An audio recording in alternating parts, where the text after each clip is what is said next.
Freedom. Anything we want we can do, that is freedom అని చెప్పి చాలామంది youngsters అనుకుంటారు. కానీ రియల్ ఫ్రీడమ్ ఏంటో తెలుసా? Controlling your self.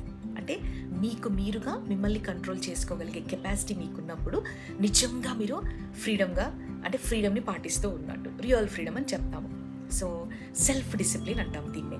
My dear beautiful girls and handsome boys, ఒక చిన్న 1% రూల్ మీకు చెప్తాను. అంతకంటే ముందుగా చాలాసార్లు మీరు నేను ఈరోజు తొందరగా పడుకోవాలి, తొందరగా నిద్ర లేవాలి, నా పనులని టకాటకా చేసుకోవాలి అని చెప్పి ఎవ్రీడే మీరు అనుకుంటూ ఉంటారు. But you never follow. ఎందుకు అనంటే నైట్ అంతా కూడా ఫోన్స్ చూసుకుంటూ, రీల్స్ చూసుకుంటూ ఎంజాయ్ చేస్తూ ఉంటారు.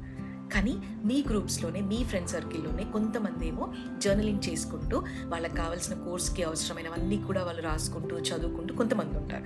కొంతమంది ఏమో అరే నేను వాళ్ళలాగా చేయలేకపోతున్నానే అనుకుంటారు, కానీ but end of the day మళ్ళీ ఆ రీల్స్ చూసుకుంటూ ఉండడం ఏదో ఒకటి చేస్తూ ఉంటారు. ఇదంతటిలో మళ్ళీ మీరు చేసే ఇంకొక మంచి పని ఏంటి అని అంటే ఇన్స్టాగ్రామ్స్లో, ఫేస్బుక్లో, వాట్సాప్లో స్టేటస్ పెట్టుకుంటారు, ఇలాంటివి మోటివేషనల్ కోట్స్ పెట్టుకుంటారు. బట్ అవన్నీ కూడా మన రియల్ లైఫ్లో జరుగుతుందా? ఇట్ నెవర్ హ్యాపెన్స్ కదా.